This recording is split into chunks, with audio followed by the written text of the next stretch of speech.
With the jingling and the jangling, the janitor has made her way onto the radio studio to unlock it for this evening's show. Covered in baubles and tinsel and those little stringy things that always clog up the hoover. The janitor straightens the Christmas tree, lights up the fairy lights, wipes the crumbs from the mince pies off Flossy's chair, sprays a fresh pine scent into the air and makes sure the studio is looking properly festive. Just in time for the crew, with their usual festive sigh of relief, to take their seats, loosen their waistbands. It was the crew Christmas lunch earlier and there were a lot of pigs in blankets, and break open a bottle of port. The scripts are stuck together with a little cranberry, but luckily, after that incident a few years back, they're printed on wipe-clean sheets, and it's easily resolved. With a tinkle of little bells, the on-air lights are lit, and a voice says, "Our Mike's alive! Ho, ho, ho, ho, ho!" Well, seamless. Very, very.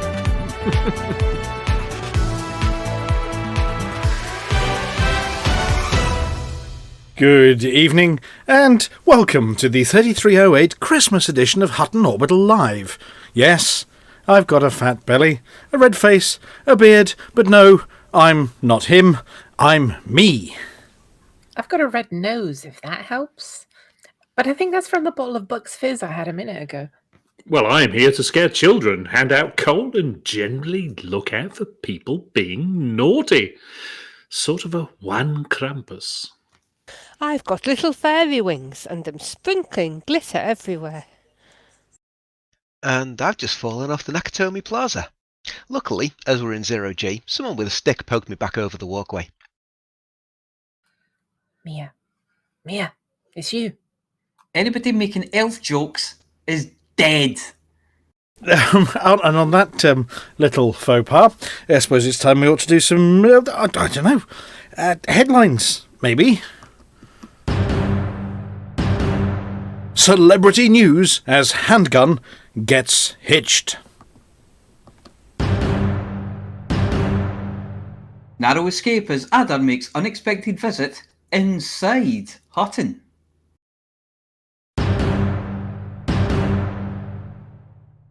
Too Hot, Too Messy, Week 20 update.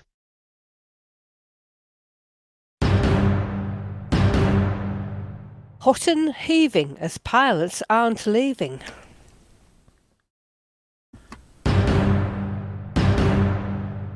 Atris 5060 with this week's Anti-Xeno news.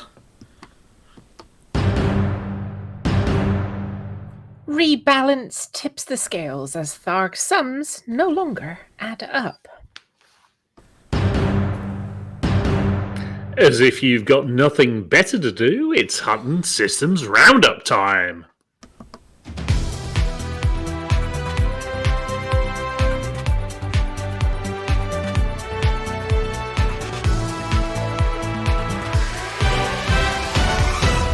First, this evening, now that I've got my breath back from running to the studio, the wedding of the year appears to have gone off without a hitch.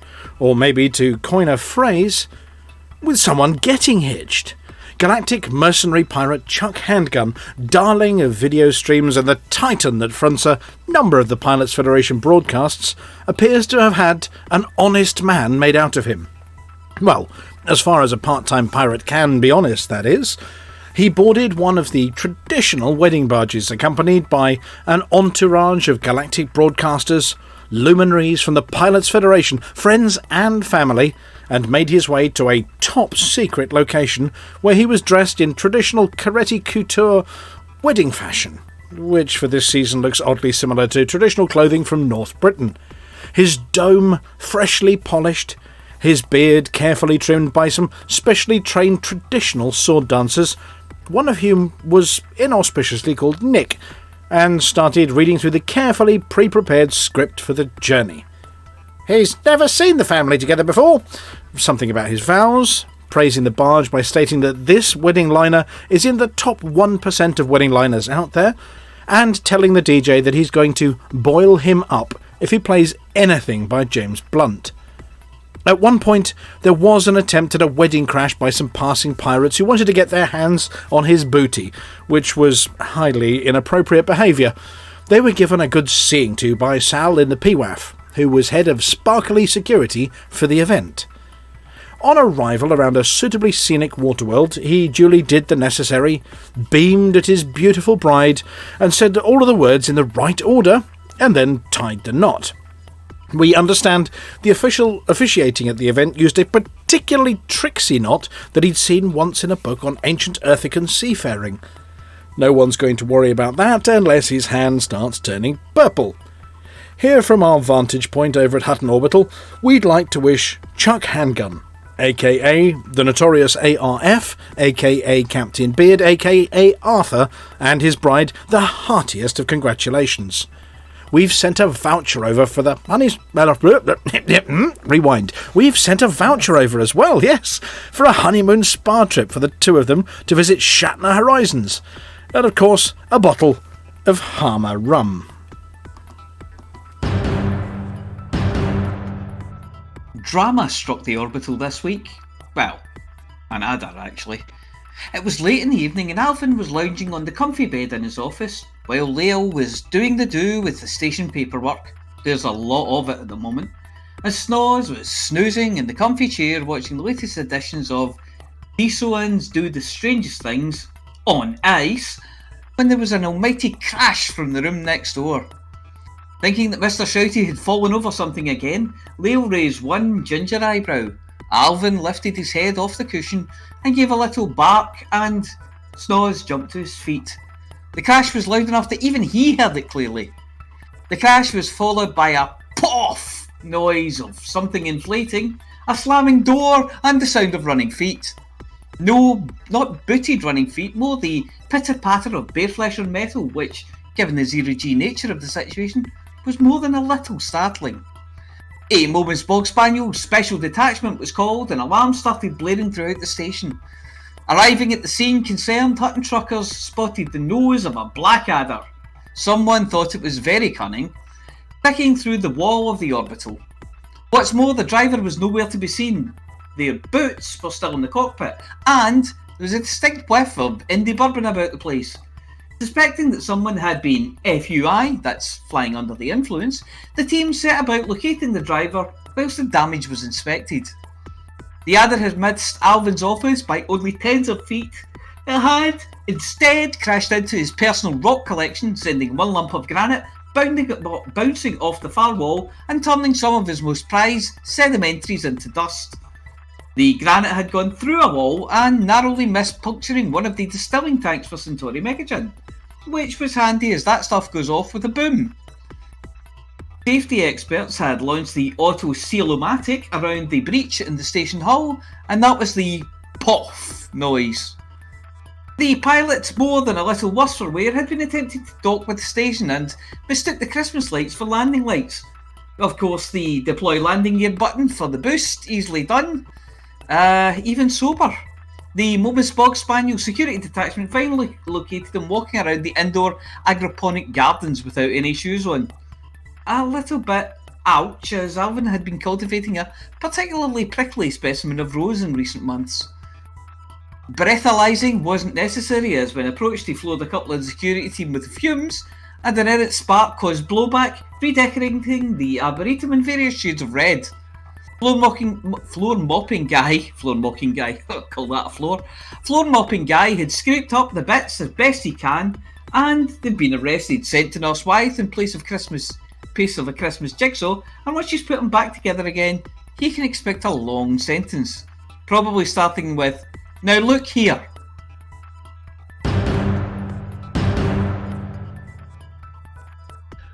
Too Hot Too Messy has sailed past 4 months and taken us into week 20. Total deliveries are sitting at just under 44,000 mugs and gin. Again, Thog the Mighty's debut hit numbers, but last week saw a small rise from an all-time low and back up to 1,400. And this week is looking to see a similar number. Remember, shooting the flower people won't win you any friends on Ammonia Worlds, as every mug counts, and also you may just win a real mug by taking part. What do you get from Tharg, eh?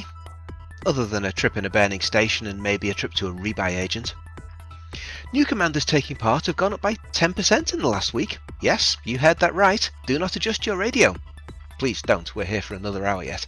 24 new commanders joined the effort this week, taking the number from 240 to 264 participants. 4 new squadrons are represented, taking that number up to 83. And of course, more are always very welcome. Naturally, Hutton are blazing their own mug furrow across the bubble, but with less green goo and less fire than Tharg, collectively delivering over 18,000 mugs and gin gift sets. The Winged Hussars are still in second with over 2,200 muggings, and the Paladins are holding third with over 1,500. The 4-commander squadron, the Undead, and the 3-player Buckyball Racing Club have each collectively delivered over 1,000 mugs.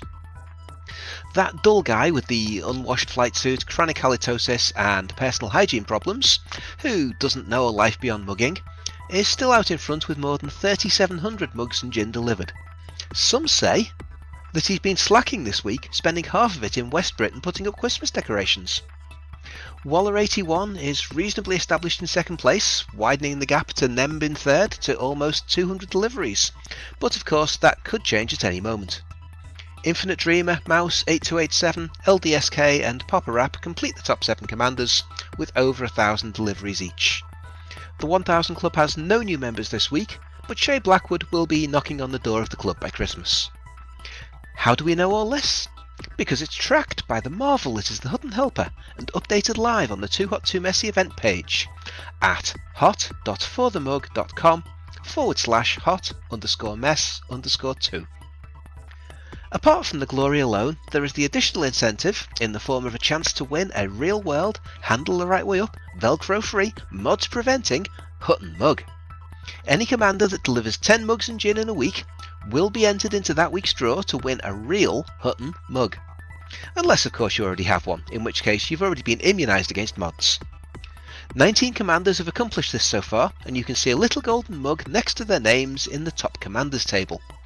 And keep listening for this week's winner to be announced in the banter bit after the news. If you had delivered 10 mugs and gin in a week, you'd have more than 200 next to your commander name. If you haven't, pull your finger out of whichever orifice it's occupying and get to it. How do I join the fun, I hear you ask? First, you need to sign up by downloading the Hutton Helper from hot.forthemug.com/download, where your mug and gin deliveries will be automatically registered for you by Antarius' genetically altered bionic hamsters.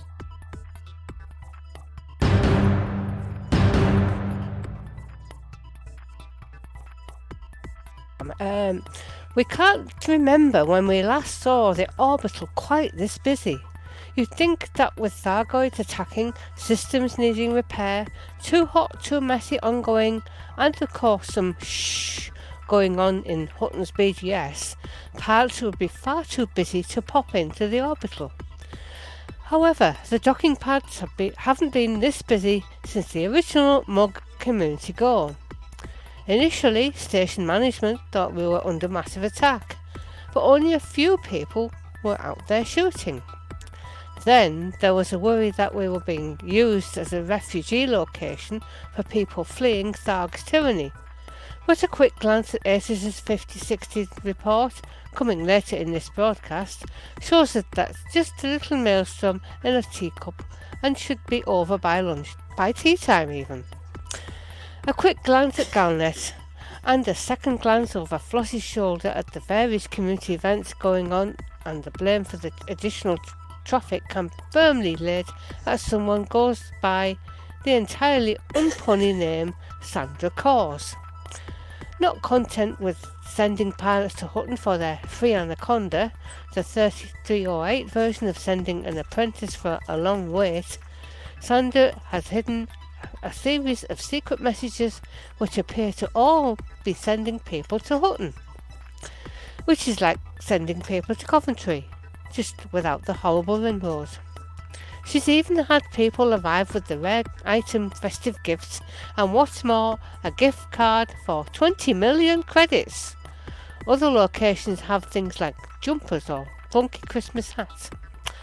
Notable amongst the arrivals, there appears to be a Muppet on the course with a tape measure chased by Jack Little. someone called Commander Gorty peeling the labels off the bottles of Centauri Mecagin, Orbin Red has managed to accidentally steal Alvin's personal sail barge, an Anaconda, thinking it was the free one, then leaving the keys in his Hutton mug, which he sold. Commander Asamoah, who forgot to wipe their boots after visiting some exobiology sites and ended up causing the hazmat team to scramble. Star Trek Boy is attempting to lobby the Pilots Federation to move Hutton closer to a jump point. Warp Factor 9 isn't good enough. Straya has been waving at all the security cameras trying to get Alvin's attention.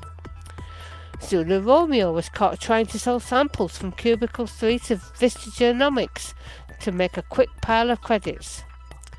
Vampire GTX, who forgot it wasn't Halloween anymore and turned up complete with plastic fangs and a cape. Boss Lady B did manage to dress appropriately to the season and visited the concourse in a very fetching green Christmas jumper. Blooming Wind managed to find a pirate that far out and had to make the trip twice. And Grey Shadow, who apparently was ripped off by a Thargoid on the concourse and is attempting to get their money back for the fake mug they were sold. All we can say is thank you one and all for visiting our little orbital. And we're very aware that you had to be bribed with 20 million credits to persuade you. But we hope you enjoyed the trip and will pop by again sometime soon to help clear up the great big mess you left. Good evening, truckers. Atras 5060 reporting in with this week's update on the Thargoid War. Truckers, I cannot begin to say how proud I am of all of you for all your help in the last week fighting the Thargoids in the Tyrannus, Oya and Hadad maelstroms. We did what we thought was going to be impossible and managed to help the AXI and the newly formed Defence Council of Humanity save 11 systems from the Thargoids, and consequently saved millions of human lives.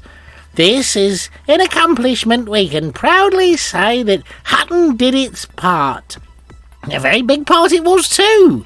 A sincere thank you to my fellow Hackswing members for this outstanding achievement. Special recognition should be given to Commander Tolian for racking up 393 cool, that's an awful big number, against the bugs. Now, I mentioned a new organisation a moment ago called the Defence Council of Humanity, DCH. It's not a rude one. DCH, and I can't get it wrong by saying but anyway, DCH. This is an organisation focused on coordinating squadrons across the bubble to combat the Thargoids, where old enemies can leave their quarrels at their door and their quivers and face more pressing issue of invading aliens as they attempt to wipe out everything we fought hard to build. This group was started, unsurprisingly, by Canon Research's Starbeaver, who's been bravely beavering away, leading Canon's elite anti-Xeno pilots known as Lab 69. Commander Starbeaver wanted to convey the following message to all listeners of this broadcast. I'd like to thank the 170 squadrons and groups that have recognised the existential threat that looms over us. I'd like to thank the Modbots Richard Flurians, Aemilia, Chukat and IM2D for helping set up the Defence Council of Humanity, herding cats and keeping things sensible. And a special mention for the Dark Session of Knights of Isarian for constructing a new AI to help track group movements that will help us better coordinate our efforts in fighting the Thargoids. I'm glad you read that, me, because my voice is completely shot. I'm proud to say that we at Hutton have signed up to be part of this amazing group and will be fighting alongside our fellow commanders to face this dreadful threat. With the huge accomplishment of last week's successful defence, we can't rest easy just yet. Hackswing, your orders for this week will be to continue fighting near the Oya Maelstrom alongside Cannon's Lab 69 to defend Liu Huang, And afterwards, Chernobyl. Let's hope there's no fallout from that one. Both combat and evac pilots will be needed. For any truckers wanting to help us away from the front lines, we'll need commanders to deliver advanced catalyzers. Ooh, wonder what they do. Copper, that's easy. Gallium, polymers and synthetic reagents to Wilson City in the Apollo system to complete the manufacturing facilities for the Gimbal AX, that's anti-Xeno, if you didn't know, multi-cannon, that goes pew-pew, which will greatly help our ability to defend humanity. There's plenty to do, truckers, so let's get out there and show humanity that we've got their back. For the mug!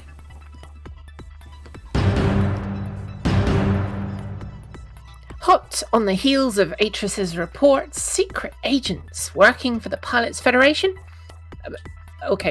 one secret agent, Agent 07, has had success infiltrating Tharg's military headquarters and, in a masterstroke of digital skullduggery, implanted a computer virus in Tharg's systems, which switches his base 8 counting system for, a far more human base 10.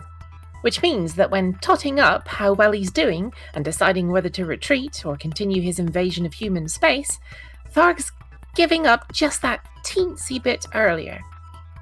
Combined with the combat efforts of Hackswing and the various defenders of humanity, one of them wants to be called Flash Gordon, but he was politely requested not to do that again, as a few anti-Xeno pilots had to go for a lie down.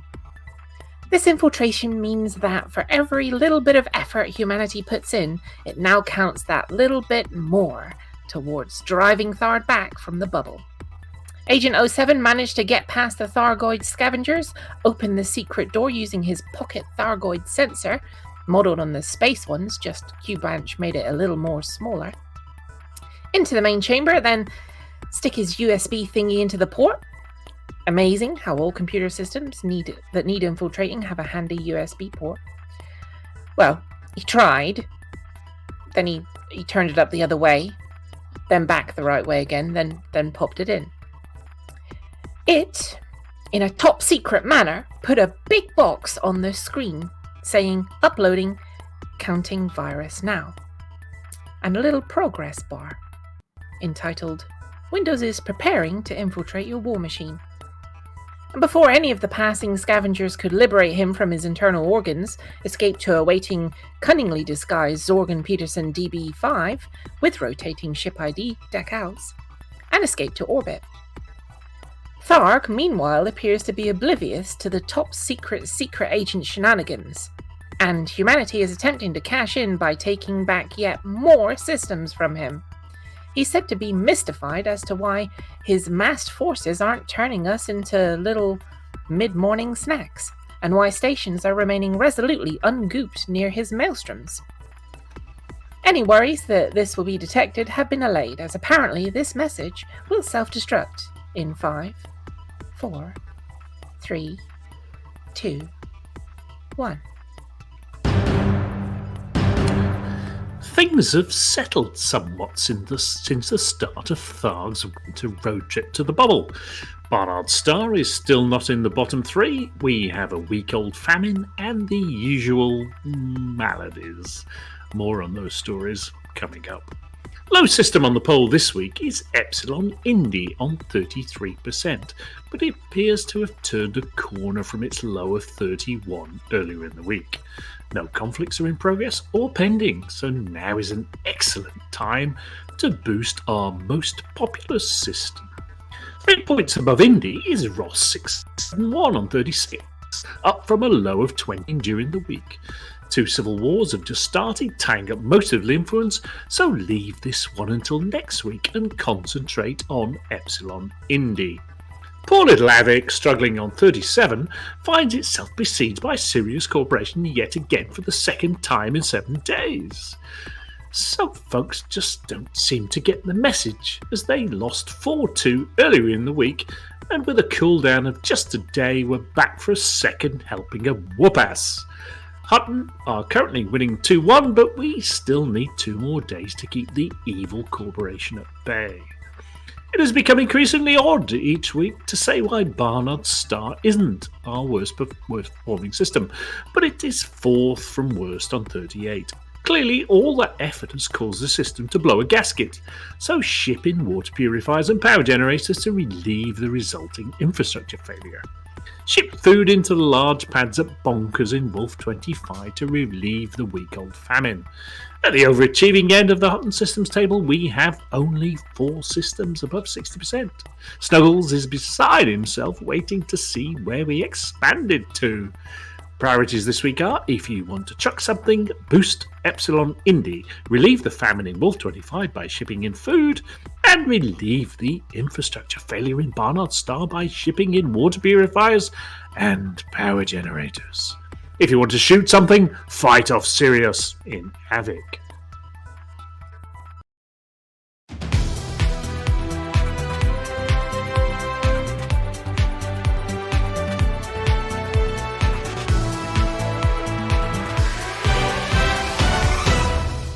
I think I've pulled a vocal cord.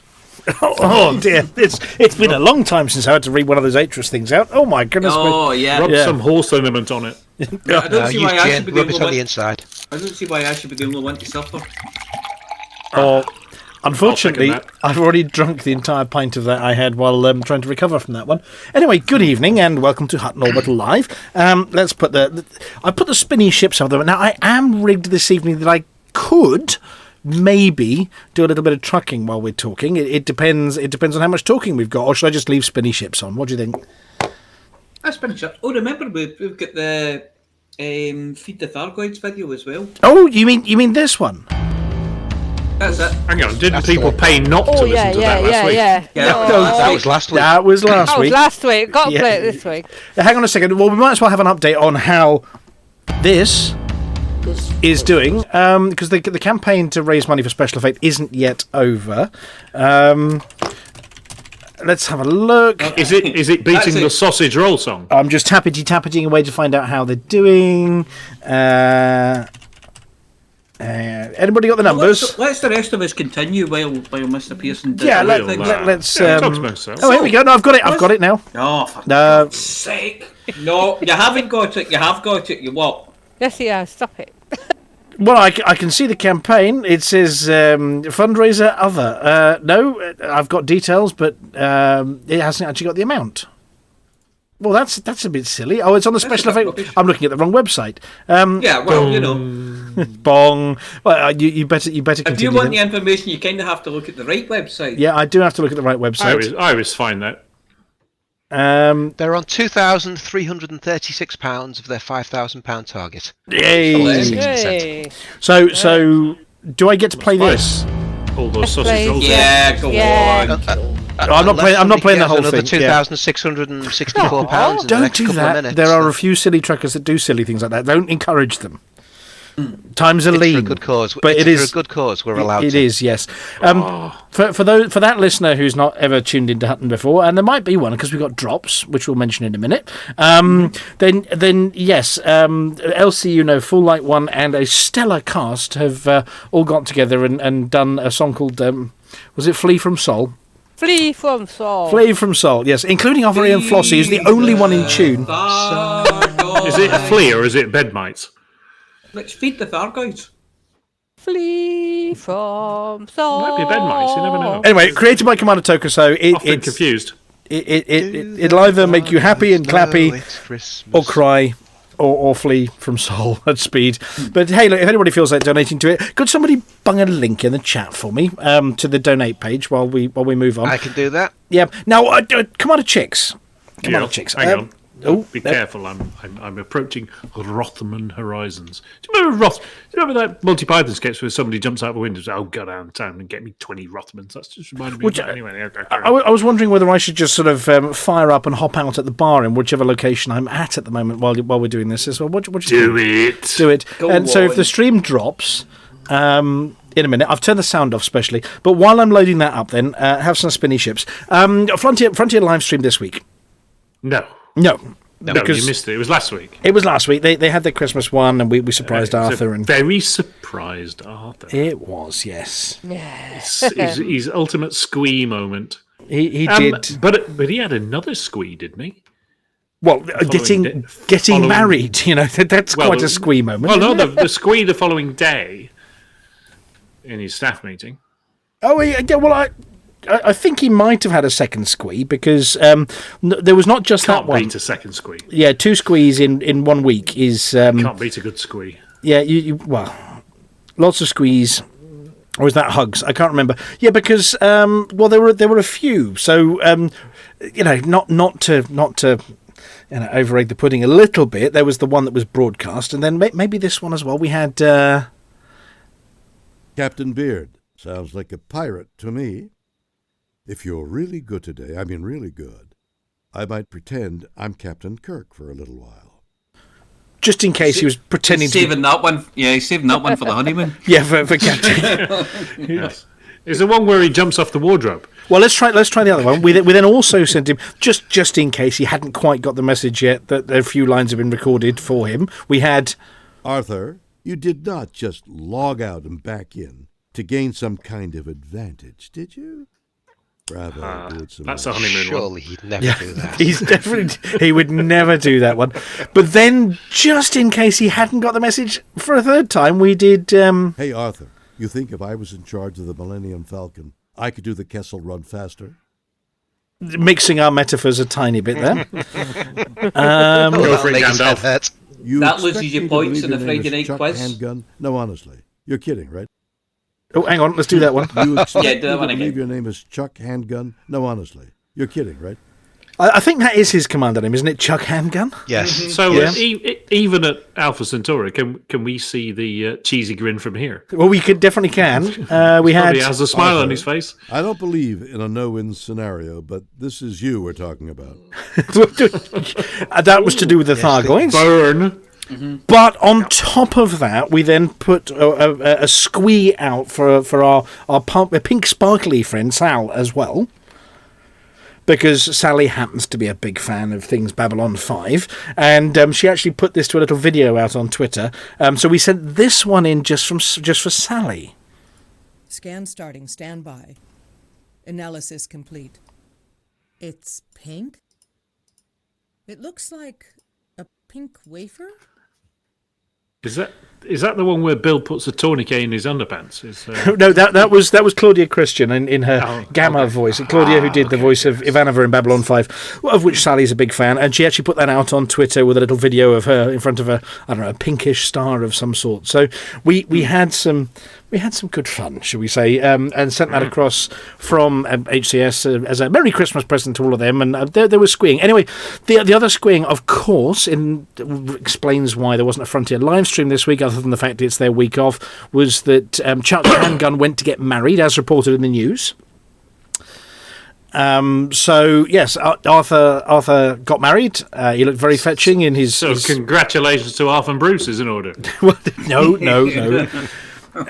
Bruce was not wearing the bride's outfit on this occasion. So Arthur was. Arthur was. Oh right, okay, yes. But Arthur, It was Bruce that turned up in the Rolls Royce and tried to run him over. Yeah, and there were the pictures up of Mr. Crowther from the community management team there, photobombing completely. He wasn't a bridesmaid, was he? No. Well, for that. he could have been. I don't know what bridesmaids wear these days. Just it could be anything, I suppose. Let's see. I think I might have. We got something live here. Oh look! I'm actually in a ship while we're talking. Let's disembark so I can wander around while we're talking. I'm over at Wilson City. Ooh, that was mentioned. Wilson City was mentioned in the news. Yes. Yeah. Where the grass is green and yeah. Yes. Take me down to Wilson City where the advanced catalyzers are cheap and the beer tastes. Does Wilson City look like a deflated and the volleyball? gritty. Yes. Anyway, so congratulations to him. What else has been going on from the community this week? Oh, we've been mocking somebody from the team. Apology officer, could you explain? What? Yes. Floor mocking what guy. doing? Oh, floor mocking guy. Yeah, it turns out. Yeah. You call that parky? No, it's that parkour. was It's parkour. You call that reverse parquet? Yeah, it was supposed to be floor mopping guy, but it wasn't. When I said it came out as floor mocking guy, and I thought, well, that's somebody new in the orbital. A completely seam-filled show. And what's this about space licenses? Oh, that's a Chips one. Oh! Cornwall has a space license. Cornwall has a space license. Is this for dropping rockets from on high down? Yeah. Yes. To be fair, it's a bunch of Cornish virgins now have a space license. I've reasonably sound authority. There are no virgins in Cornwall. Well, who's going to launch the spaceship then? Well, they've got it's a why a license certain for the gentleman jumbo never jet. went there. He couldn't find 3 wise men and a virgin. Anyway, carry on. They've got a space license for the jumbo jet. Before we alienate our extreme West Britain audience. No, we got West Britain and Southwest Britain, that one, because West Britain's where you were, isn't it? Extremes, yes. There we go. We're taking a seat at the bar. Barman! Travis, excuse me. No, he's ignoring me. Travis! Excuse me. Travis? No, he's looking at me now. Hello, Travis. Yeah, I quite... Oh, no, he's gone back to talking to the lady at the bar. Okay. I think you might need to go to Travis. I think you're in a non-service area of the bar. Yeah, I think you're in the bar mopping area. Well, yes, he's not even mopping the bar. It's grubby. You are currently bar mocking guy. A bar mocking guy. Call that a bar? It's purple. He's going to chuck me out. He's going to make me go and have a word with security in a second. So Cornwall has a license for space, and they're going to launch. I think we mentioned this, jumbo jets, and they're going to put rockets under them, and then they're going to drop the rockets, and then the rockets, having been dropped, are going to go up, but not through the jumbo jet. Yep. And go up to space and launch satellites. So it's not a people spaceship. It's getting 9 satellites on it apparently. Are these tiny shoebox ones? Only 9. Yeah, I think they're about that size. They're not big. Size 9. Oh, they fit size 9 shoes. Yeah, it's got 9 size 9 shoes on it. Yeah, more of a 10 these days. Yeah, wasn't A License to Space the Agent 007 movie that came out a year or two ago? No, it was Moonraker. Oh right. This world is not enough, or something. Moon Mopper. Anyway, so and then we've got news from Mars. Yes.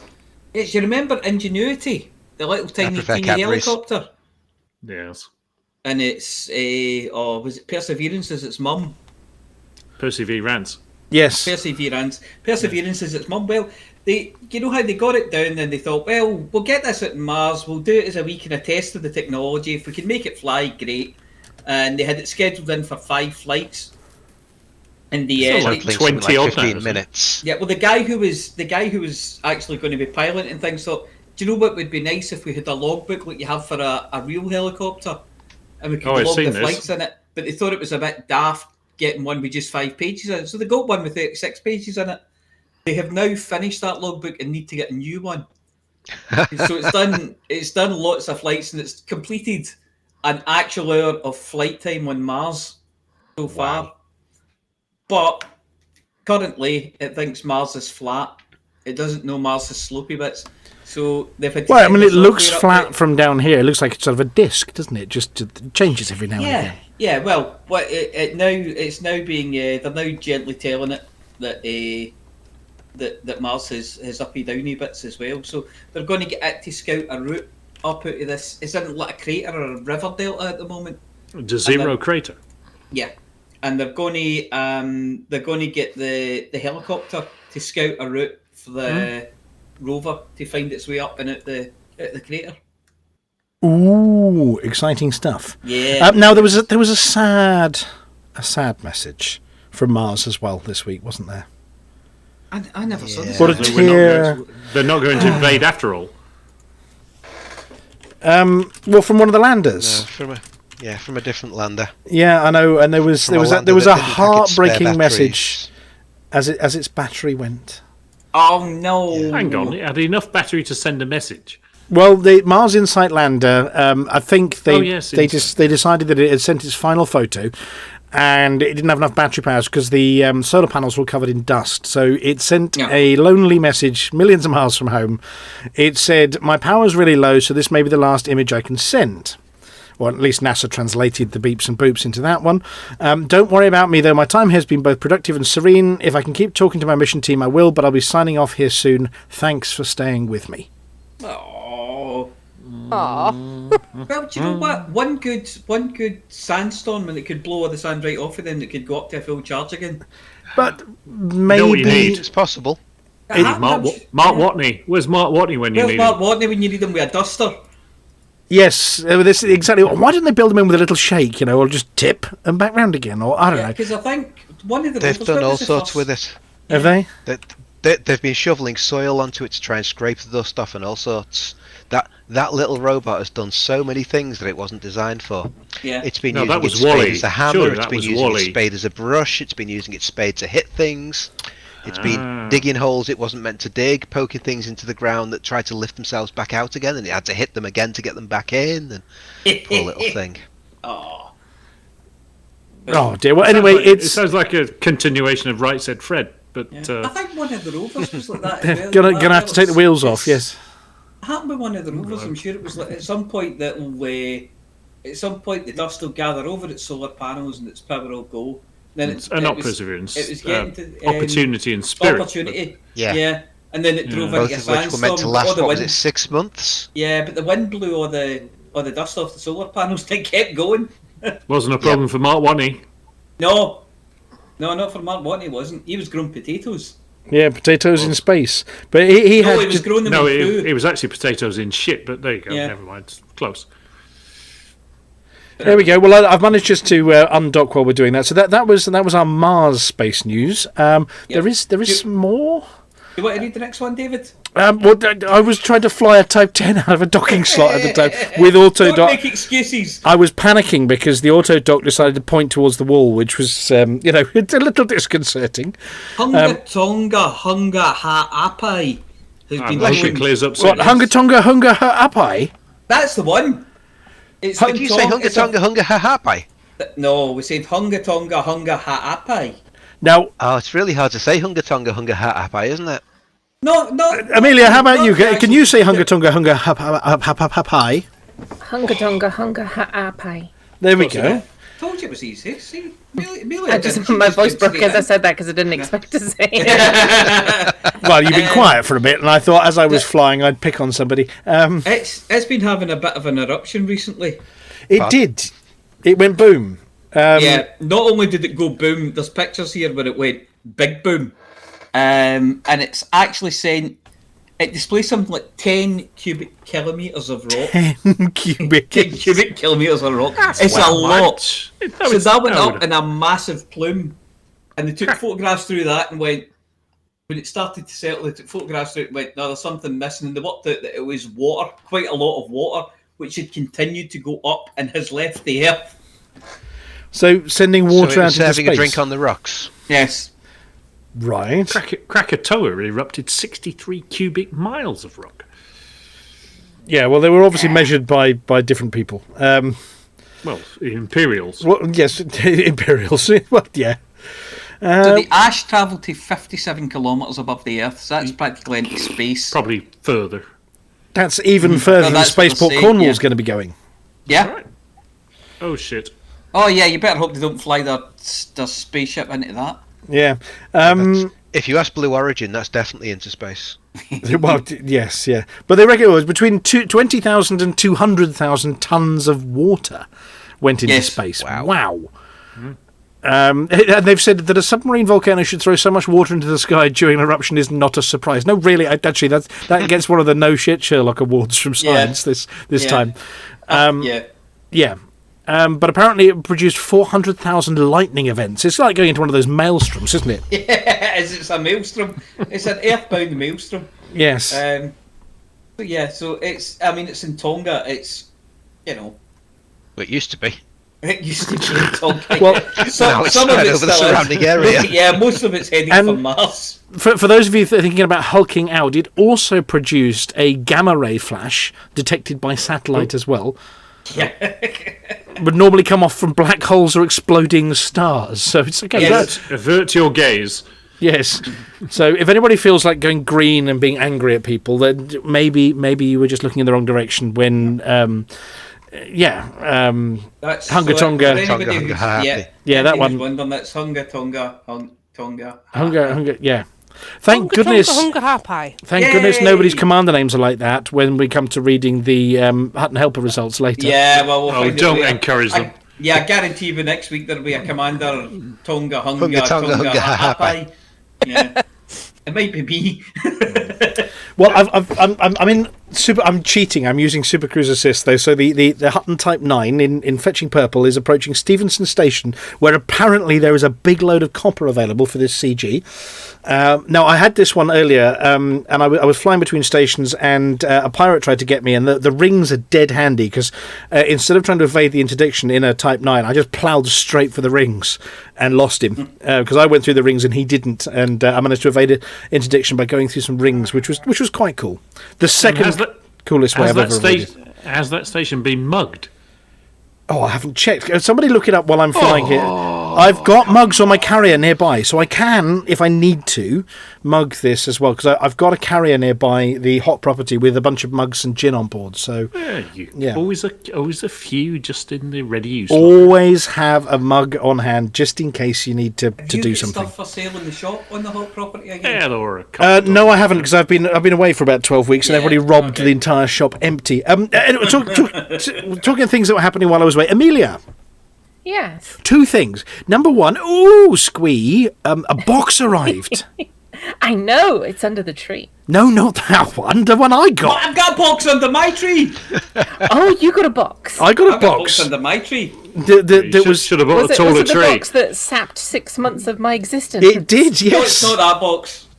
Hey, he's got that under his. I don't have that under mine. Well, no, I received a box from the Mongoose. Have you looked at it yet? I've stroked it.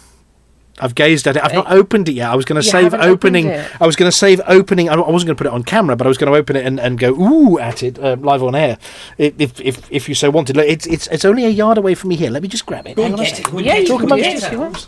Shake it. Put your webcam on and let everyone see. Here we go. I've come back. Aemilia. This is one of those live unboxing things where normally people show pictures, and I'm not going to because I'm busy docking. It is the the Journal of the Traveller's Aid Society. I don't know if you're actually docking. OnlyFans. What? Yeah. So if I was to bust the cellophane open now, which I haven't done yet, I'm going to get that new book smell, aren't I? So it is OnlyFans. It is. Yes. You did get the. You got Embla, Boo and Embla's Guide to Starports of the Marches as well, didn't you? No, I just got this in the box. I can hear cellophane being ripped. Yeah, I've just got one slipcase with books 7 to 12 in it of the Journal of the Traveller's Aid Society here. Now, are there any particular highlights of your work there? We ought to. Let's have a look. If you go to volume 12. Volume 12. Here we go. I've got volume 12. You can hear the slipcase. There we go. The first and the second and the third articles are written by me. First, second, and third articles. The Wolf of the Marches. Yeah, that's mine. Travellers may encounter the triple brick. Ooh, there's the first one. That's mine too. Yeah. That's with you stand on one of those in your bare feet, you're screwed. So not only did I do the all the graphical and layout side of things, I also wrote articles for the books. Ooh, are there any Easter eggs in these ones? There are Easter eggs throughout the whole of Japan. Christmas. Well, yes, I might have finished reading it by Easter. It's a weighty tome, this one, and I have to say, just opening it up and oh my goodness, it's got that new book smell. There's ship layouts. There's I did all of them. Maps. What do we got? The Hostile Environment Research Outpost. It looks like a helicopter. Yeah, there we go. There are grand ball gowns in here as well. Cocktail dresses. There's also a grav ball gown. A dress beyond stunning for beauty beyond gravity. Only 10,000 credits. Look at that. Suits you, sir. Oh. Actually, there's Suits You Soffont. There's an article in there called Suits You Soffont. Well, I have to say, I'm very, very impressed. In the credits, let's have a look. Editors, graphics, illustrations, proofing, Traveller Inner Circle. There we are. Mongoose Publishing. Look at that. I'm very happy to have this, and because I think I backed it. Was it a Kickstarter one, or was it backed through one of the other methods? I can't remember. It was a Kickstarter. It was, yes. But not only that, the reason you weren't here last week is not because you were licking something dangerous like you do normally for us, but you were doing some more publishing. Yes, which just got released today. Actually, which is what? The Central Supply Catalogue Update 2023. Oh. Which is like a book of all the things. All the things. And where, if I was to want all the things, might I go and find where to get all the things? I mean, you can do a shameless plug if you want while I'm buying all this copper, you know. Okay, well, mongoosepublishing.com. Fantastic. For all your traveller needs. And obviously Traveller's another one of these very early sort of spacefaring games. The original Traveller was out, that must have been not far off the same time as Elite was out, wasn't it? The very original. It was out in It the was 80s. 45 years ago. 45? It was earlier. Yeah, we had our 45th anniversary just this year. I remember playing, so there was a it's game 5 called years Mega older, Traveller, wasn't there, back in the day, which was a... that was in the 80s. Yep. I remember that one. Also Traveller 2300, which was the attempted sequel to Traveller. I don't remember that one. It They didn't made last it very long. 3,300. It would been a hit. Yeah.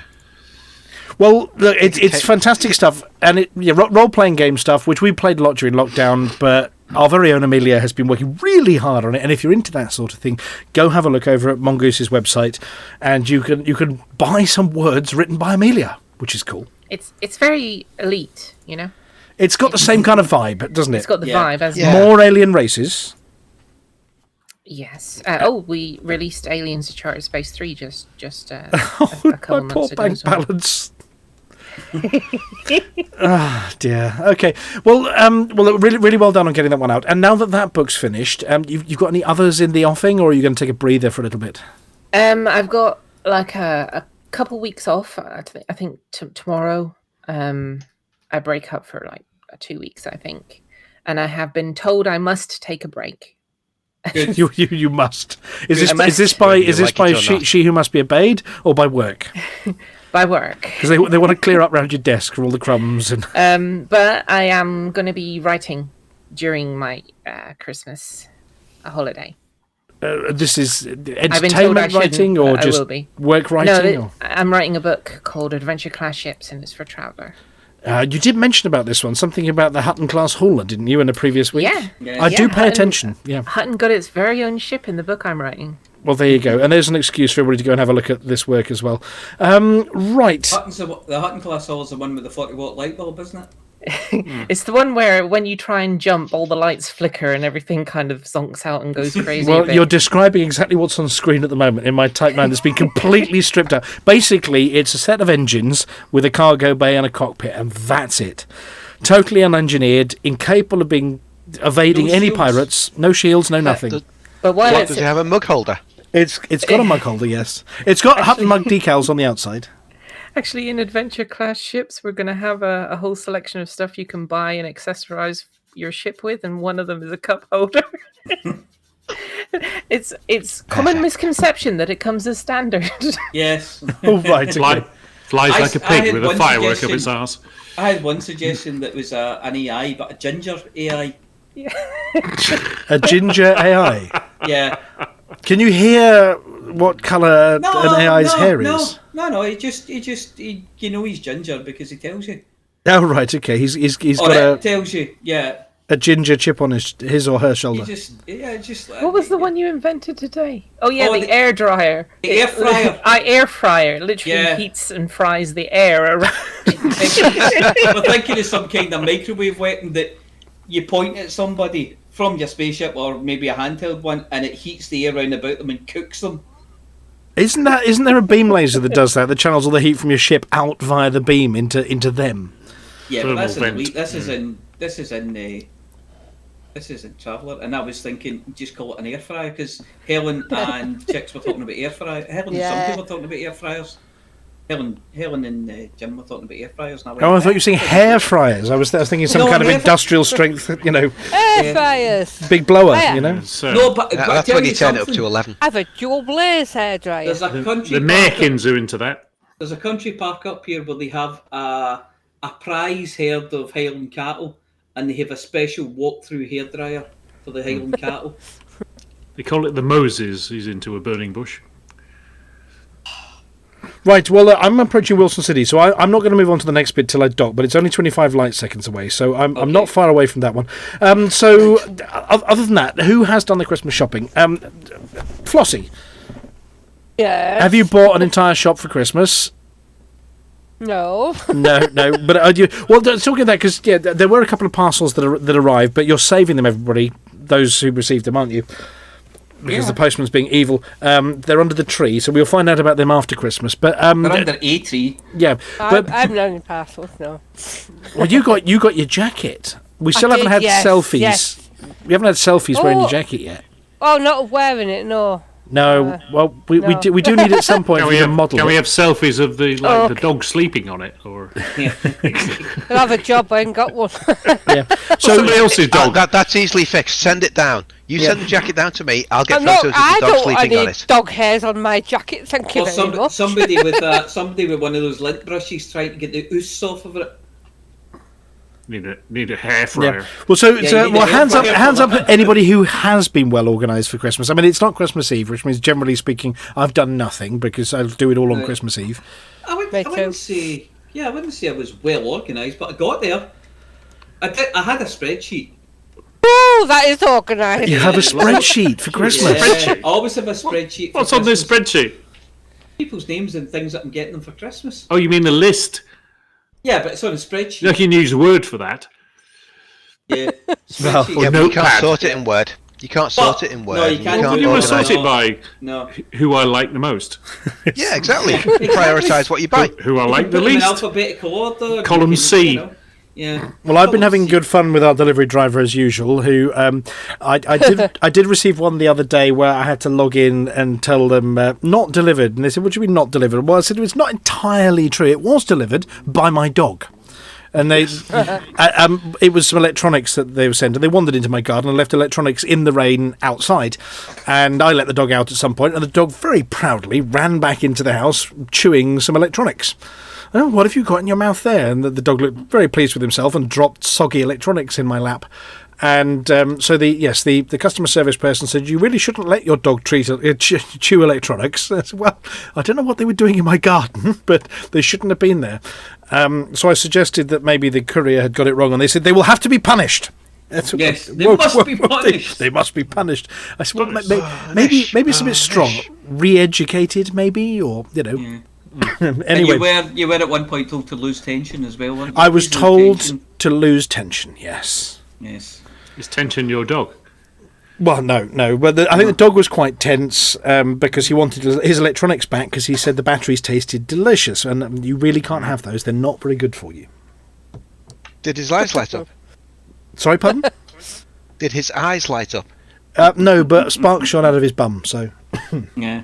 Yeah. That happens to my dog all the time, that.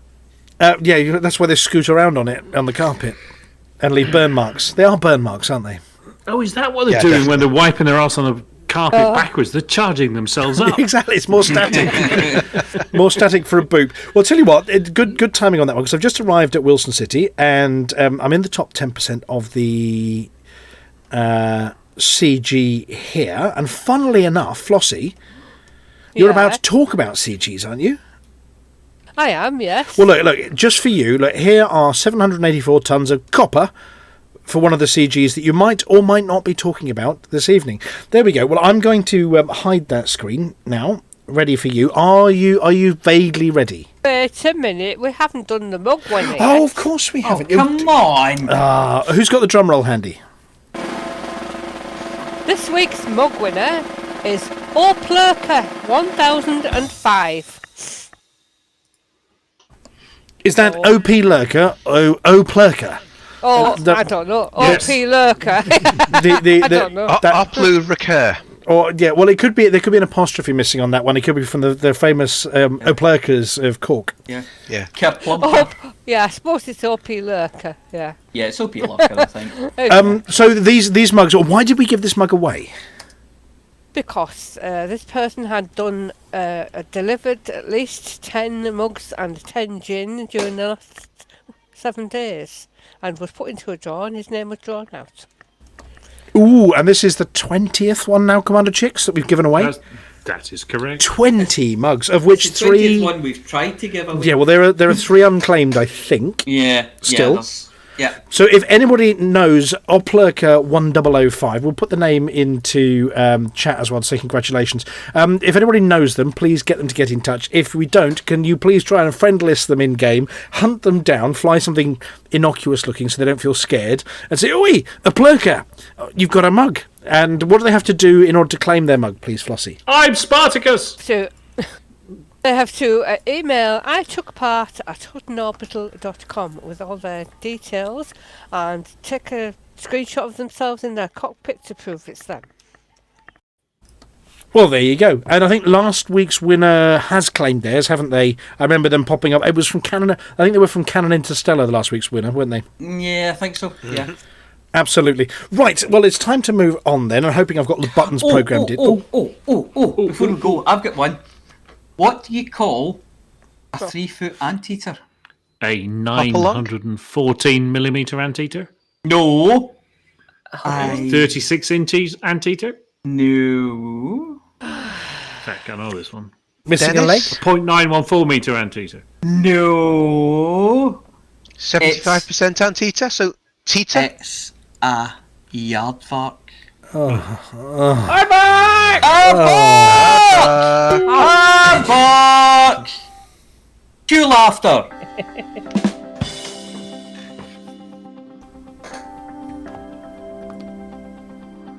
It's Flossy. It's Flossy. It's Flossy. It's Flossy. And the community goes.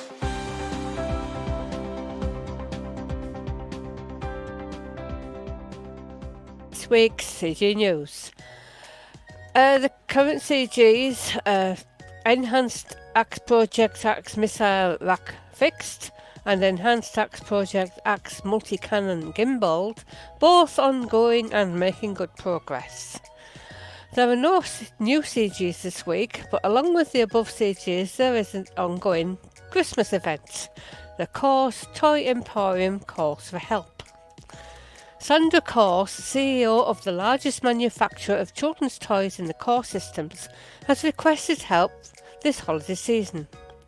Many parents will be familiar with Sandra's workshop, recognising the company logo stamped across countless datapads, interactive suites and tactile playsets designed for youngsters. But the joy of this year's festive season is at risk, with the recent Thargoid invasion impacting the workshop's distribution chain. In an interview with Vox Galactica, Coors explained, "We typically use a fleet of transports provided by our partner company, Dove's Roots, to deliver presents to good children all across the bubble. But those transports have been assigned to provide evacuation support to 63 Tory. Entirely understandable, and I applaud the company for its brave work. But it does leave many presents without a sleigh, as my grandfather used to say. I'm hoping that independent pilots will fill the vacancy left to deliver festive gifts to the children in time for the upcoming holidays. Arrangements will be made to provide a variety of wonderful rewards for those pilots who help keep youthful spirits high in these troubling times. Pilots willing to help Sandra's workshop can collect festive gifts from the Frost Dock outpost in the Nyajambalba system. A beacon outside Frost Dock will distribute delivery information when scanned. There are some great prizes to be won for delivering gifts to each of the 6 locations. And that's it for this week's CG News. Flossy told you what to do.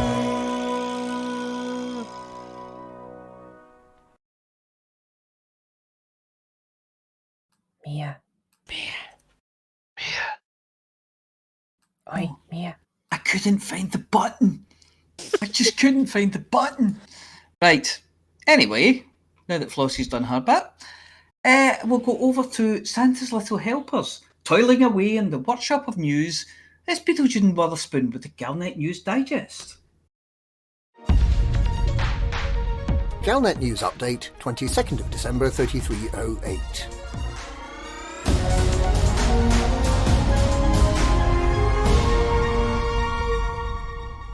It's been by far the most successful week for humanity since the start of the current phase of the Second Thargoid War, and there are hopes that next week's progress might be even better.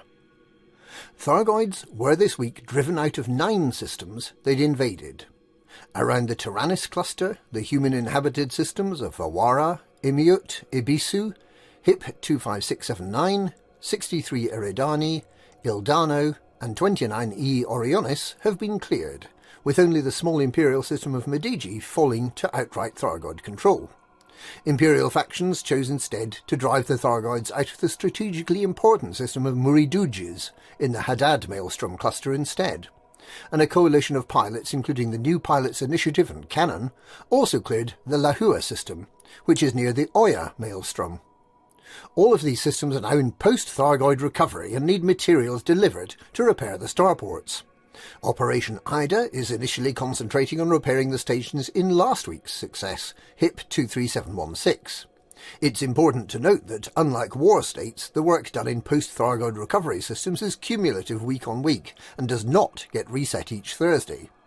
Taking it slow and steady, these systems can be restored to their former, vibrant condition. Vukurbe is the only system in a state of Thargoid alert from which the Thargoids were driven back, with HIP 20485 very narrowly missing out on being a second. Overall, the number of systems under Thargoid invasion dropped from 59 to 50, but the number of systems on alert for Thargoid invasion dramatically increased from 38 to 81, and the number of systems under Thargoid control also jumped from 208 to 245, although many of these Thargoid controlled systems were not previously inhabited by humanity. And from one system in a post-Thargoid recovery state last week, we now have 10. There's a belief that with the Thargoids now patrolling so many uninhabited systems that are not immediately of concern to humanity, it should be easier again this week to make progress against the Thargoids compared to the previous week. The Anti-Xeno Initiative has announced its targets for the week, which include 3 currently Thargoid-controlled systems in the Taranis cluster, HR 1737, Swaku and Hupang. The AXI leadership are keen to find out how easy it is to shift Thargoids from systems they fully control, but they have also announced priority targets in the Indra cluster.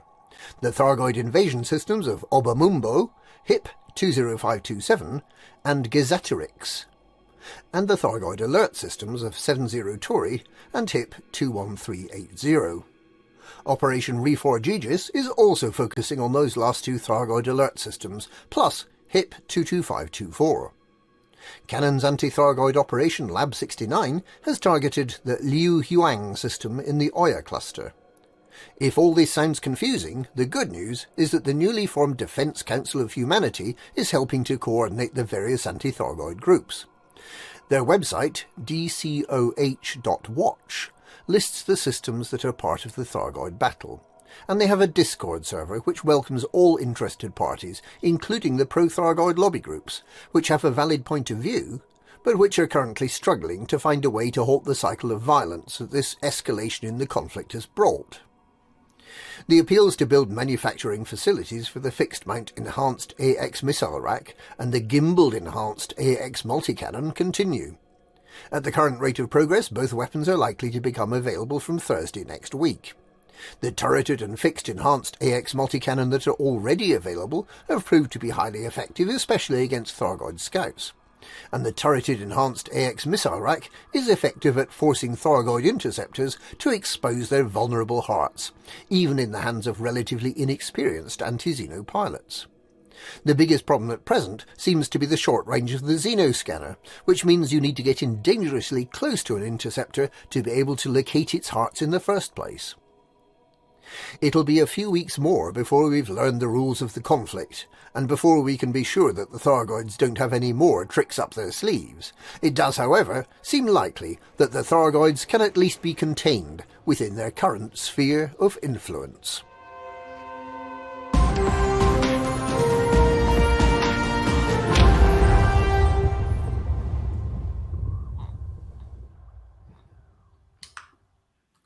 Thank you, Commanders Beetlejude and Witherspoon.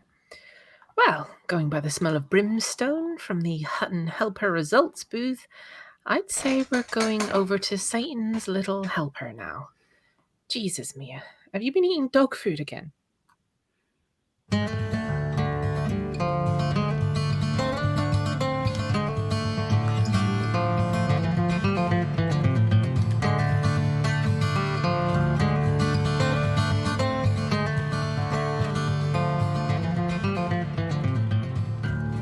Yes, only a little bit. So I've got a lovely glossy coat. Anyway, welcome to the Hutton Helper results. The Hutton Helper results are sponsored by the Hutton Helper, the only third-party resource to come with a free holographic fireplace to hang your hollow stocking on. This week we have the following events. The Around the Whole Galaxy in Just One Night Cup. The Your Presents Are in Next Door's Hedge tournament. The I Want a Pony, a Space Pony Deja Vu trophy. The Naughty or Nice, Kill What Scanner Says Naughty, Charity Shield. The Game of Football in the Combat Zone Spectacular. And the One Horse Sleigh Award. So, if you have a list, then check it twice. Don't get stuck up the chimney, and be good, for goodness sake. The Hutton Helper results are: Texas Stew jumped 17,000 light years to come first in distance travelled. LDSK sold 96,000 tonnes of cargo. Quadrivium Resonance is top mission runner with 192 mission points. Alex Zuno handed in 777,777,777 credits worth of bounties again this week. Chester -141 handed in 1,330,000,000 credits of combat bonds. And Texas Stew delivered 4,927 people to their various destinations. So, decals this week for Quadrivium Resonance, Chester -141 Tricky Hickey, oh yeah, Tricky Hickey for exploration data cashed in, and Torquay Mouse for Our Mind, and Tolian for Thargoids Killed. Please email itookpart@huttonorbital.com and arrange to collect your Hutton decal kit, which this week consists of a just too short length of tinsel, a Hutton-shaped Christmas tree, and a partridge in a pear tree. There have been 87 Hutton runs in the last 7 days. What happened there? Did the sale start earlier as Wanda's doing 25% off all specials again?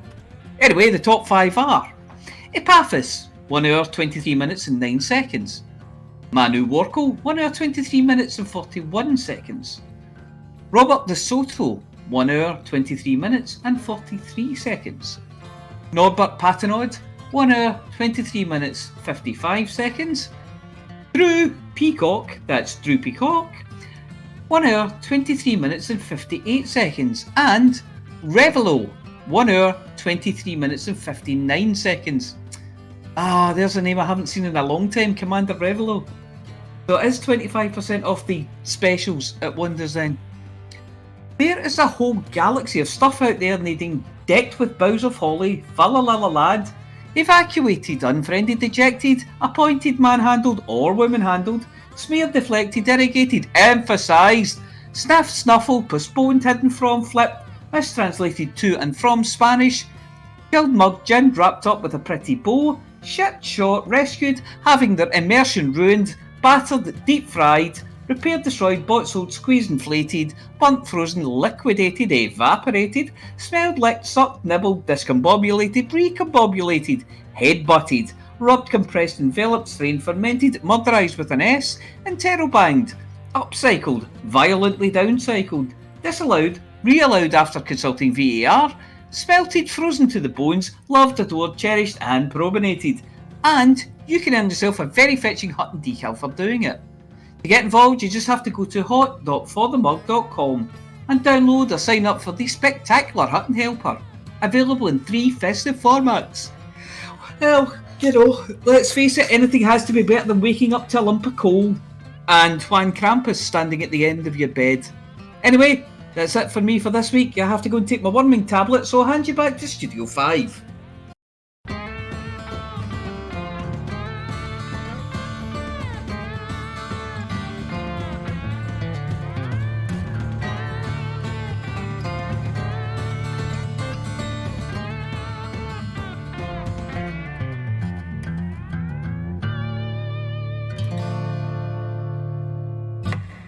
Thank you, Mia.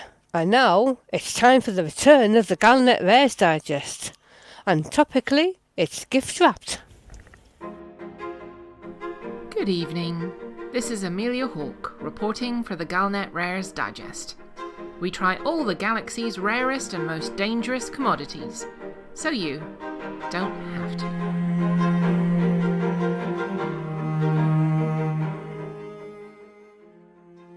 There are some rares in the galaxy that aren't rare because of supply issues, or the faction that sells them being greedy and keeping most of them for themselves.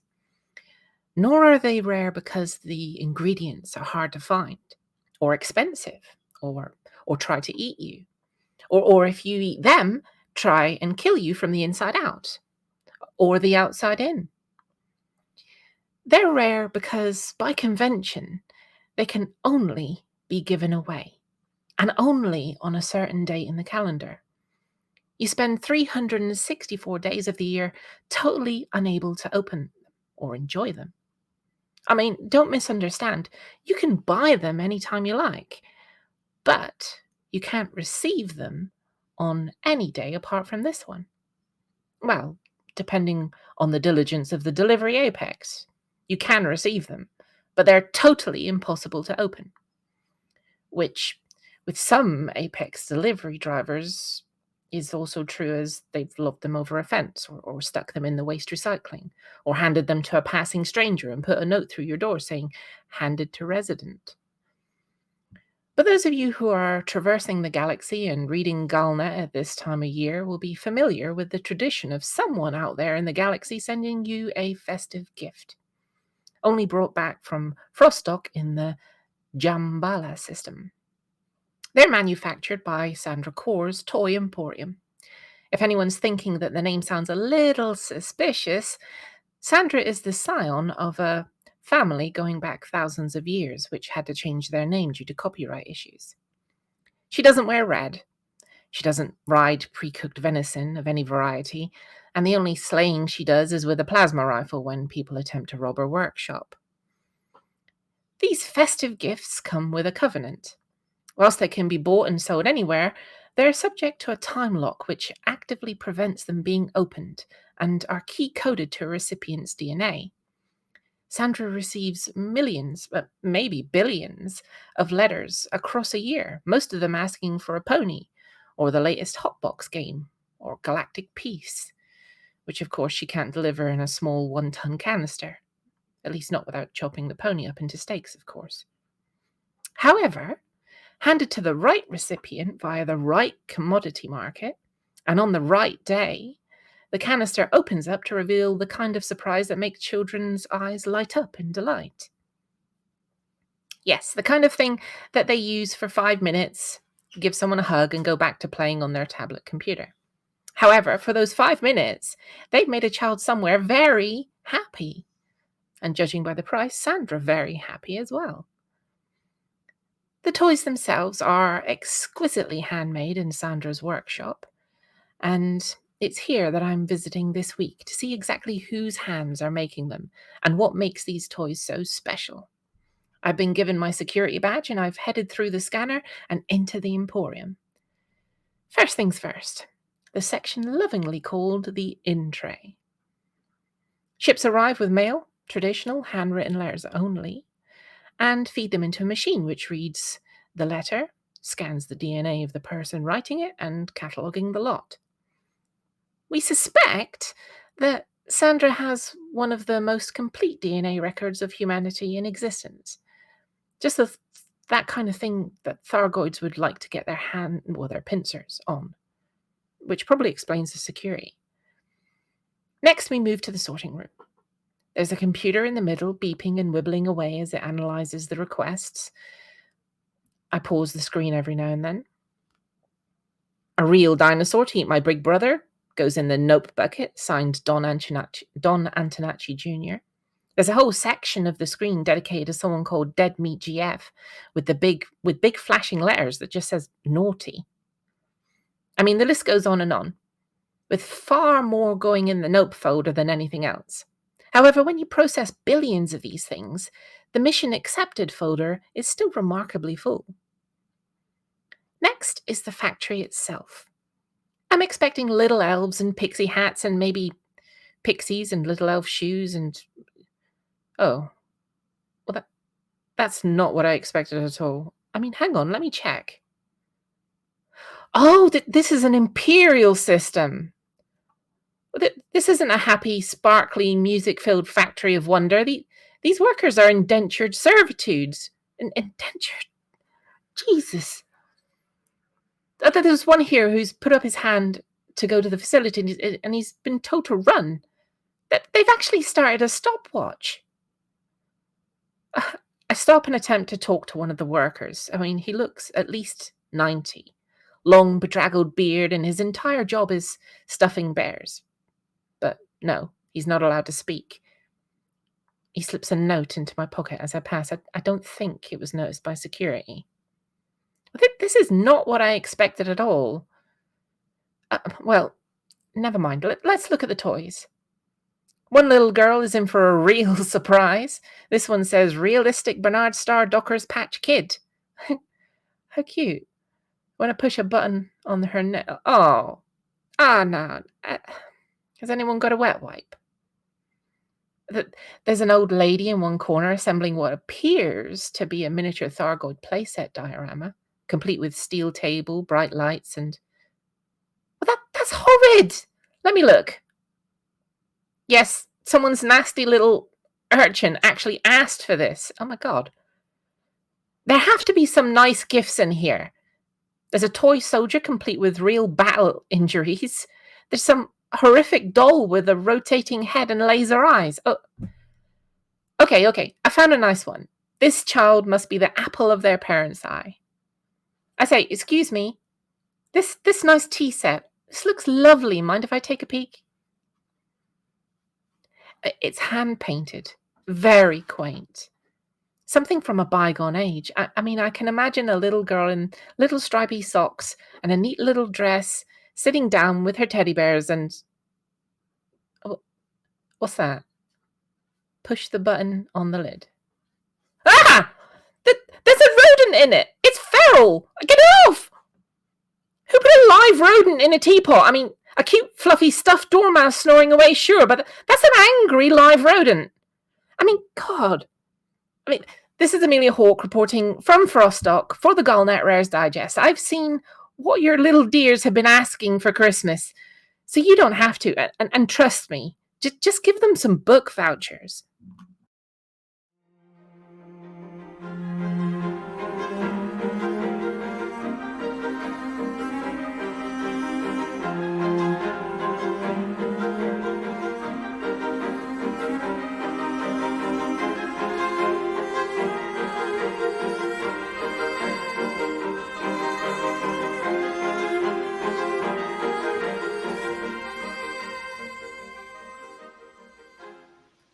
Ooh. Okay, so these gifts aren't exactly what you expected. They're not sort of cute little wooden toy soldiers, There was not a single cute thing in there. No, I mean the stuff that children ask for. The other night. it's just what these kids ask for. Horrid little blighters. I know. IKEA usually. I was going to say vicious little bastards, but you carry on. I mean, it makes you live in dread about the ones that ended up in the nope bucket. You know. Which is where Dead Meat GFs mostly go. No, he's in the naughty bucket. He's got a big flashing sign above his name that says naughty. Just all to himself. Any requests, just put them straight in the bin. Yes. He didn't ask for that. He asked for a big flashing sign above his head that said boobs, but, And that's why he's in the naughty list. Yes. Anyway, well, look, we're getting towards the end of the show. Thank you very much, Aemilia. We thought we'd do a fresh one this week, especially as it was topical, with Flossy having talked about these journeys that are being made for festive gifts. Though I'm not sure you want to open them. Just deliver them and take your 20 million credits. I think that's the safe way. 20 million? Yeah, just throw it over next door's hedge and go. That's why they do it. One of the destinations, there are rumours you get jumpers at some, you get socks at others, maybe an aftershave, a Lynx Africa, and then there's one of the destinations that might pay you 20 million credits. It's high karate. Yeah. which might have something to do why an adder ploughed straight through the side of the orbital, and why there were 87, or was it 87 Hutton runs? 87 Hutton runs this week. Yeah. All of them with Well, baby. mugs are at 41, is it? 42 at the moment, 41? Well, there were 7 Hutton runs in a week. Mug production is up. It's It is gone up. down. It's down from that. Yeah, We've because upped our production, so up yours too. we have an expansion that is pending. Now, Snuggles McKeague has been watching the expansion because it might be somewhere Oh, it's interesting. a great series, Yeah. that. I was going to say, it is Christmas week, so yeah, you're bound to have an expansion pending. I I love expected that. to hit in the 2050 expansion. Oh, right. Well, it's And there continue is... through Boxing Day. The BGS team have been working on something special for Christmas, so they're hoping to get some good news sometime soon, Yes. obviously. We're waiting for the big O. Yeah, no, somebody's saying they don't If that want fails, Commander it'll be socks. the big O no. Commander What, socks what, for what? Christmas. No, we don't. No, we didn't mean Commander socks for Christmas, and we meant socks. No socks, you can please. get We're British. Commander socks, though. Yes. Well, Commander Socks, also known as Snuggles McKeague, yes, has been working on an expansion that might or might not be interesting, so we have something interesting to talk about next week. Now, for those of you that have been enjoying the drips of drops that have been happening over the last 4 weeks, I think it is, Oh, is 4 that going? shows. They run out on the 28th, which is before next week's show. So I might, if I'm doing a few deliveries, fire up the Hutton Twitch channel just so you can watch a Type 9 blunder around for a little bit, just to mop up the last bit of your drops if you need them between now and then. But if I don't, it's tough. You've missed it. It's running out. So scream if you only got 60 seconds left, or maybe 2 minutes, because that's how long we got for the rest of the show. Thank you very much to our listener for turning up, and obviously we'd like to wish everybody who's celebrating such things a very Merry Christmas, and if it's not merry, maybe full of food, and if it's not full of food, may you at least be warm, and if you're not warm, well, at least you can shout at the telly, unless your telly's off because the electricity's too expensive, in which case just go outside the back Shout door at and us. yell. Radio. You shout at people in the street. Yeah, just shout at people in the street. If your house is frozen and then unfrozen and there's no water, unfortunately, it's an infrastructure failure. We know what to do about those. You need to ship in water purifiers. and power generators. Which is the situation we're in because they switched all the water off to my whole area yesterday, I think. Nice. Yeah. Is that what that is? Yeah, that's what the smell is. So you just have neat scotch. Yeah, No ice cubes. No ice cubes. Well, no, there are trucks with bottles in, but you're only allowed a maximum of 10 bottles each. Or something. Is that not enough? Well, no, they're very small bottles. They're sort of, 300 milliliter size miniatures. So you're only allowed 3 litres each a day. Yeah. That's Merch? is it gin? So who's shouting merch in my ear? Somebody's yelling merch in my ear. Hutton doesn't do merch. The Hutton stuff you have to earn by doing stuff and being mentioned on the Hutton Helper. If you want merch, you can go to the Frontier store and buy merch. You can buy Commander socks in the Frontier store. You can buy Commander socks. No yes. socks. We're British. Yep. And No, you can't go selling socks. He's not an imperial slave.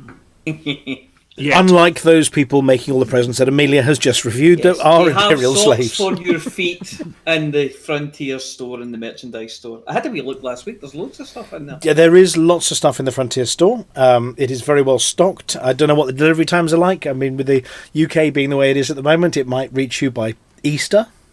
March.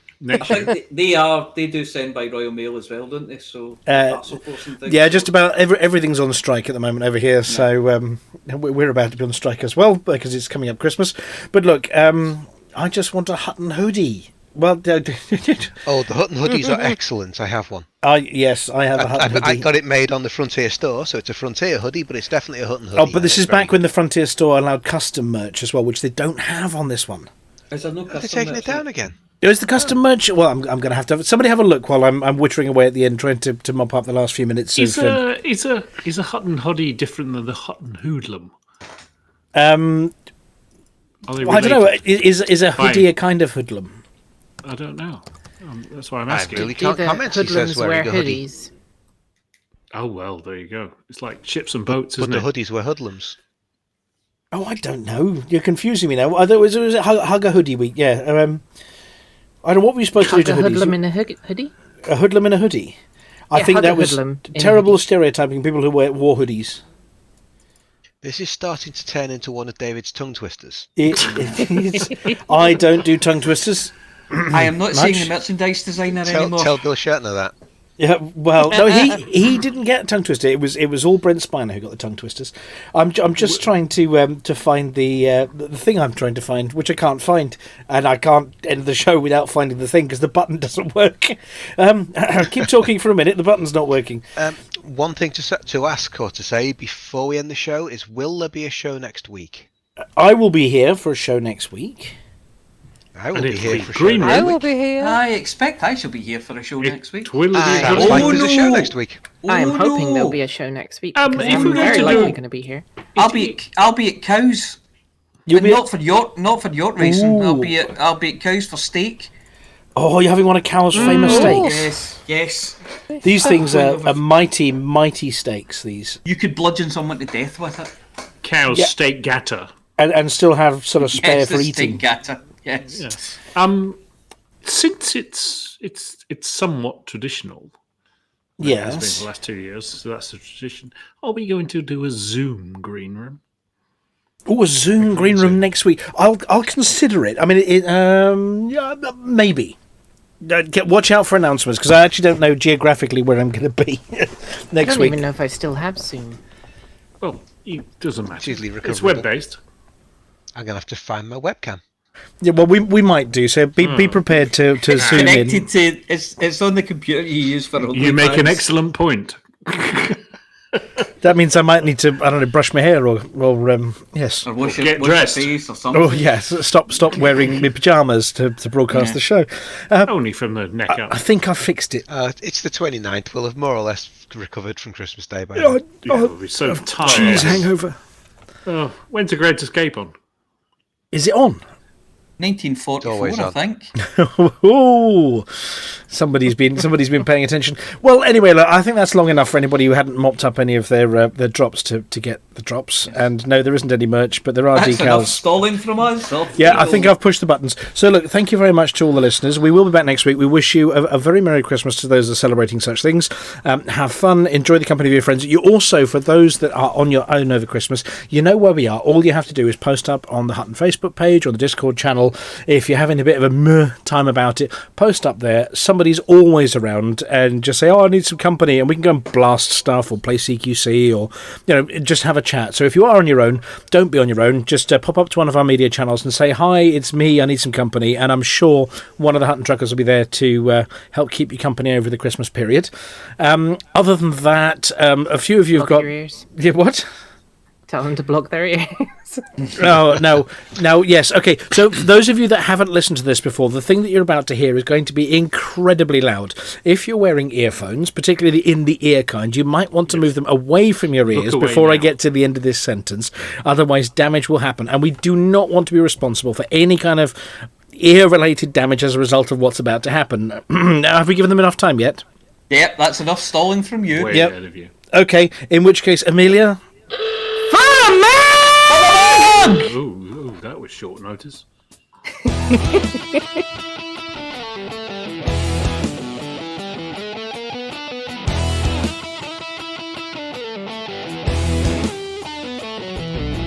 No journey too long and no cargo too small. The profit margins never really mattered at all. We're gonna take the cargo where it's needed today. Super cruising all across the Milky Way. We'll take anything, anytime, anywhere. Loading up the T-9s to the brim with grain. For the mug, yeah, you know just where we're coming from. For the mug. Now everybody sing the Hutton Trucker song. For the mug. Flossy always seems to crash into the sun. Swivel likes the pilot on the Xbox One. Alvin at the front, you know he leads us well. Trucking across the galaxy, now everybody yell. For the mug. Yeah, you know just where we're coming from. For the mug. Now everybody sing the Hutton Trucker song. For the mug. Yeah, you know just where we're coming from. For the mug. Now everybody sing the Hutton Trucker song.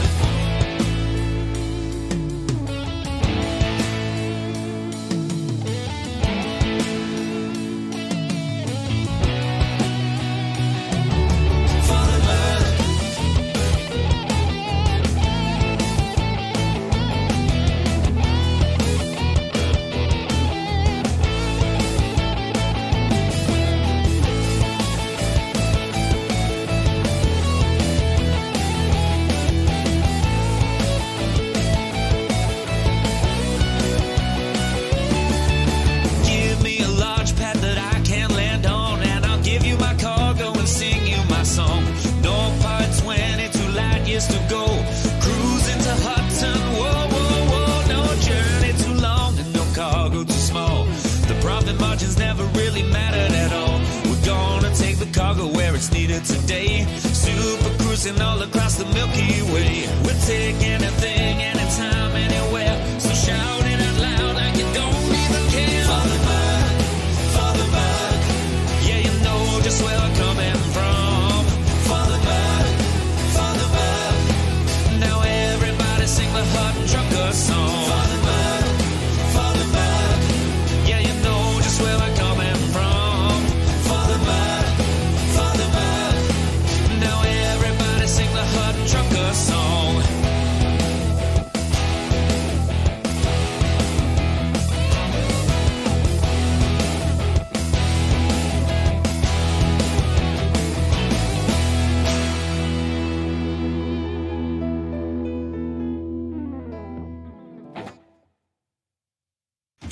Well, ladies and gentlemen, we're very sorry, but that's the end of the show.